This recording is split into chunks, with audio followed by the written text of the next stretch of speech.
Bonsoir, Madame Marilyn Sefocle. Bonsoir. Ça va Bonsoir, bien? Didou. Ça va, merci. Oui, je dis bonsoir parce que ça y est, il est 12h40, on a déjà passé midi. Alors, comment s'est passée votre nuit? Puisque, comme on le sait, l'ouragan Sandy est passé pas très loin de Washington.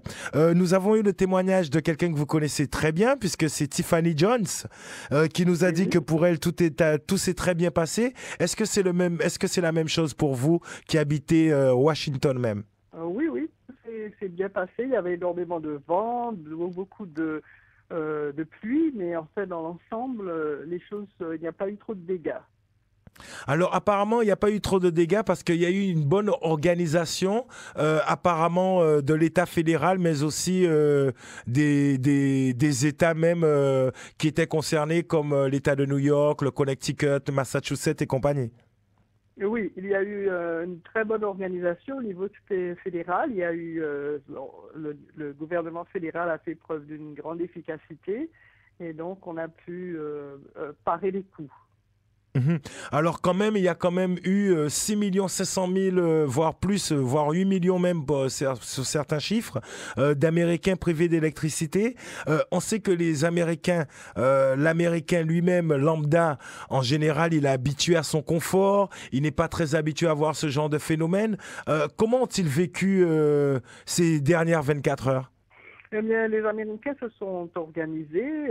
Ils se sont préparés quand même au moins un ou deux jours à l'avance. Et il y a eu évidemment un blackout, comme on dirait, à Manhattan, mais les gens étaient quand même organisés. Il n'y a pas eu de panique.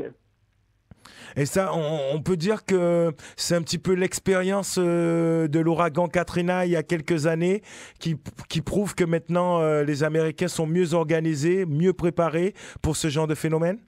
Oui, c'est-à-dire que les gens comprennent maintenant qu'il faut surtout suivre les consignes et non pas essayer de faire preuve de bravoure, mais surtout de suivre les consignes. Et ça, c'est important. Alors il y aura énormément de dégâts, ça a causé énormément de dégâts. On parle de milliards de dollars, de 10 à 20 milliards de dollars. Est-ce que vous pouvez Oui, nous en c'est dire un petit exact. peu plus? Est-ce qu'on commence déjà à évaluer l'ampleur des dégâts en termes financiers? En termes financiers, on parle surtout de 10 à 20 milliards de dollars de dégâts, mais étant donné que le cyclone s'est étalé sur 1000 miles de côte est, il se peut que les dégâts soient encore plus élevés que cela. Mhm. Mais en tout cas, pas dans les mêmes proportions que Katrina.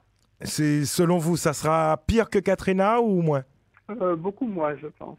Donc ça prouve que Katrina était vraiment un phénomène, encore une fois, vraiment plus qu'exceptionnel. Euh, euh, Ce qui était important aussi, surtout en pleine campagne électorale, et là je m'adresse tout de suite à l'observatrice et l'analyste politique que vous êtes, puisque on rappelle que vous êtes du Parti démocrate, que vous êtes très proche de Hillary Clinton, que vous travaillez régulièrement avec le Parti démocrate. Est-ce que le président Obama, le fait que l'ouragan Sandy soit passé maintenant, a pu tenir un rôle de commandant en chef qui lui permettrait quelque part d'avoir gagné des points? Oui, alors là, même les gouverneurs républicains, comme par exemple le gouverneur Chris Christie du New Jersey, ont applaudi les efforts le travail du président Obama lors de cette crise. C'est déjà, même ses ennemis politiques, ses adversaires politiques, ont approuvé son travail. Donc ça, c'est déjà en soi-même une indication de l'efficacité dont il a fait preuve. La campagne, évidemment, a été suspendue, j'étais encore hier à San Diego le vendredi, où nous étions un petit groupe qui avait déjeuné avec la première dame. Et là, on était tous très confiants pour ce qui est de la campagne. Justement, effectivement, comment ça tombe bien la transition avec Michelle Obama, puisque j'allais vous le dire, puisque je sais que justement vous êtes proche, maintenant vous nous le confirmez. Dans quel état d'esprit est-elle 4 ans après avoir quand même été au pouvoir aux côtés de son mari? C'est pas elle qui gouverne l'Amérique, mais elle est à côté. Dans quel état d'esprit est-elle justement? Ah ben justement, pour ce qui est de rallier les troupes, il n'y a pas mieux que Michel. Elle a fait un discours vraiment extraordinaire vendredi à San Diego.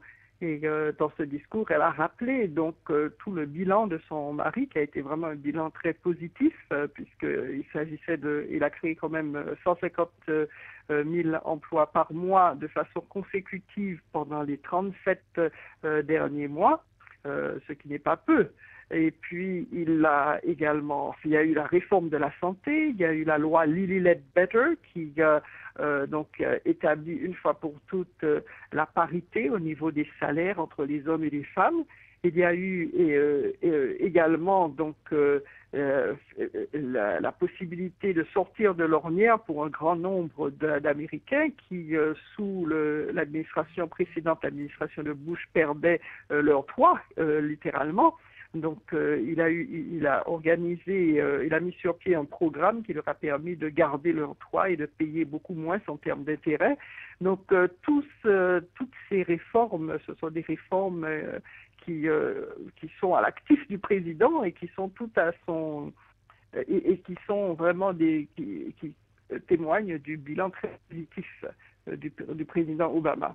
Alors, quand on vous écoute, automatiquement, nos auditeurs diront elle est du Parti démocrate, elle vient de faire une superbe description du bilan d'Obama. Et pourtant, on voit que les républicains, Mitt Romney en particulier, attaquent le président Obama sur son bilan. Alors, qu'est-ce qui ne va pas pour les républicains dans le bilan d'Obama?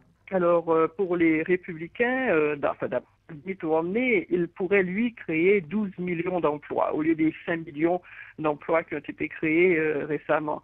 Donc, c'est très facile de se présenter en tant que quelqu'un qui pourrait créer 2 fois plus d'emplois que le président, sans donner beaucoup de détails. En créole, chez nous pas qu'à gagner un sac dans sac. Donc, c'est un petit peu ce à quoi la partie de Romney me fait penser. Alors, ça s'annonce quand même très serré, mais on sait quand même que ce sont les grands électeurs qui vont décider. On sait qu'il y a 4 ans, le président Obama avait largement gagné cette bataille de grands électeurs. Selon les dernières informations que j'ai eues, il avait encore une avance en termes de grands électeurs sur Mitt Romney. Est-ce que c'est une avance qui se réduit? Est-ce que c'est un écart qui est maintenu? Est-ce que vous pensez qu'il l'emportera effectivement grâce aux grands électeurs? Alors, c'est un écart qui se maintient, donc on souhaite de tout cœur que cela continue jusqu'au 6 novembre. D'accord. Alors Marilyn, vraiment merci pour ce témoignage. On peut aussi, un dernier rappel, c'est très important quand même, parce que comment juge la communauté noire, comment juge-t-elle la présidence Obama? Aux États-Unis, je parle. Aux États-Unis, parce que comme vous le savez, dans le monde, peut-être que beaucoup de Noirs sont déçus parce que peut-être qu'ils se sont trompés au départ. Ils avaient pris Obama comme le messie du monde. Donc beaucoup de Noirs à l'extérieur des États-Unis se disent déçus par la politique du président Obama. Est-ce qu'à l'intérieur des États-Unis, c'est la même chose pour la communauté noire ou alors c'est le contraire? D'après les sondages, la communauté noire est à 93% en faveur du président Obama. Ce sont là des sondages qui parlent beaucoup, qui sont très éloquents. Et le président Obama, le fait même d'avoir accédé à la présidence a suscité l'espoir, mais aussi psychologiquement, c'est quelque chose de très fort, de très important pour la communauté noire. En plus, son bilan est positif.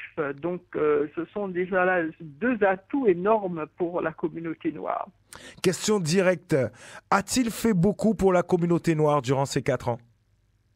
Donc, les réformes qu'il a faites, c'est-à-dire par exemple la parité au niveau des salaires entre les hommes et les femmes, et aussi la réforme de la santé.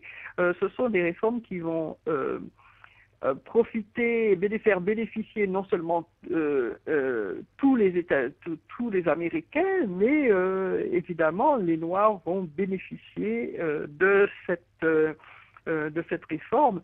Les Noirs sont très souvent sujets à des maladies comme par exemple le diabète ou alors l'hypertension. Et auparavant, quand on avait certaines conditions, on n'était pas couvert par certaines assurances. Et maintenant, avec la réforme de la santé, toute assurance doit couvrir tout le monde, quelle que soit sa condition. Donc ça, c'est une réforme extrêmement importante, la réforme de la santé, pour les Noirs américains. Comme je disais, tout le monde bénéficie de ces réformes. La communauté noire en bénéficie et avant tout le président américain, c'est le président de tous les Américains et non pas seulement d'une seule communauté, mais cette communauté de toute façon va bénéficier de ces réformes. Et pour conclure, cette communauté ira voter en masse, d'après ce que vous nous avez dit, pour le président Barack Obama. En tout cas, on le souhaite. On vous remercie Marilyn, vraiment merci pour ce témoignage. Et puis donc non seulement on vous avait appelé pour Sandy pour faire un point, on sait que ça s'est bien passé du côté de Washington, on sait qu'il y a eu un bon travail de fait, mais c'était important aussi pour nous justement en tant que, on sait que vous êtes très impliqués au niveau de la politique et dans le Parti démocrate, d'avoir les dernières nouvelles quelques jours avant le début du scrutin, pardon. Merci bien. Ok, au revoir. Au revoir Marie.